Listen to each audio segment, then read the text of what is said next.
Assalamualaikum warahmatullahi wabarakatuh. Apa kabar kalian semuanya? Mudah-mudahan selalu dalam keadaan sehat dan tetap semangat dalam mengikuti pelajaran ekonomi.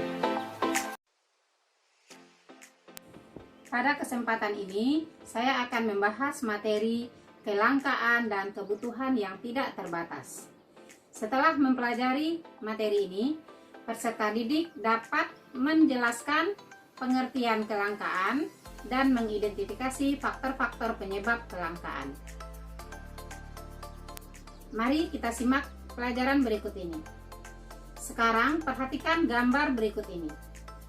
Kejadian apa yang dapat kamu lihat dari gambar tersebut? Gambar 1 menunjukkan antrian BBM di SPBU.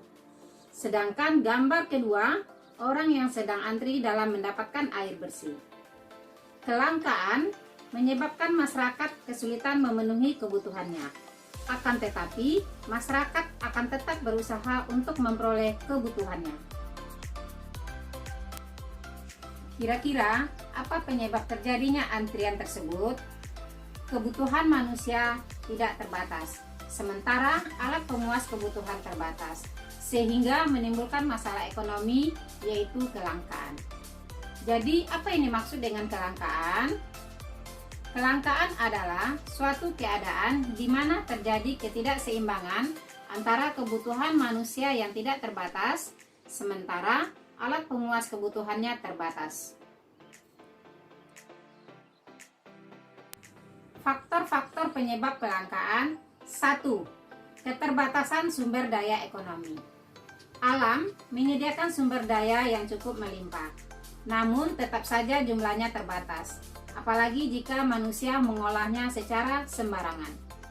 Walaupun sumber daya tersebut dapat diperbaharui atau tersedia secara bebas, tetap saja akan berkurang, lama-kelamaan akan habis. Faktor kelangkaan yang kedua, perbedaan letak geografis. Sumber daya yang tersedia di setiap daerah berbeda-beda. Ada yang subur, gersang, ada yang kaya dengan bahan tambang, kayu, dan lain-lain. Perbedaan ini menyebabkan sumber daya menjadi langka dan terbatas, terutama bagi daerah yang tidak mempunyai sumber daya yang melimpah. Faktor kelangkaan yang ketiga, pertumbuhan jumlah penduduk. Pertumbuhan jumlah penduduk selalu lebih cepat dibandingkan dengan pertumbuhan produksi barang dan jasa, sehingga menimbulkan ketidakseimbangan antara kebutuhan dengan alat pemuas kebutuhan. 4. Keterbatasan kemampuan produksi. Keterbatasan produksi menyebabkan penawaran tetap, sedangkan permintaan terhadap barang dan jasa semakin tinggi. Faktor yang kelima, bencana alam. Bencana alam yang terjadi akan merusak segala sumber daya alam yang ada, sehingga mengakibatkan kerugian, akibatnya akan terjadi kelangkaan. Kita dapat berpartisipasi dalam mencegah timbulnya kelangkaan dalam kehidupan sehari-hari. Bagaimana caranya? 1. Membuat skala prioritas kebutuhan. Ini diperlukan untuk menentukan urutan kebutuhan dari yang terpenting sampai dengan kurang penting.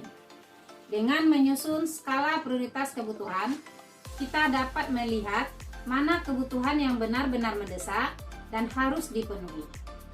2. Memanfaatkan sumber daya dengan baik. 3. Menciptakan sumber daya alternatif. 4. Mengelola sumber daya secara efisien. Manusia memiliki sifat tidak pernah puas, sehingga kebutuhannya menjadi tidak terbatas. Faktor-faktor yang menyebabkan kebutuhan manusia tidak terbatas ada beberapa. 1. Sifat manusia yang tidak pernah puas. 2. Pertambahan penduduk. 3. Kemajuan ilmu pengetahuan dan teknologi. 4. Taraf hidup yang semakin meningkat.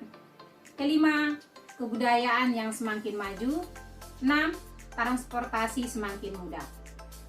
Faktor-faktor tersebut disertai kurangnya sumber daya yang tersedia, sehingga menyebabkan kebutuhan manusia menjadi tidak terbatas.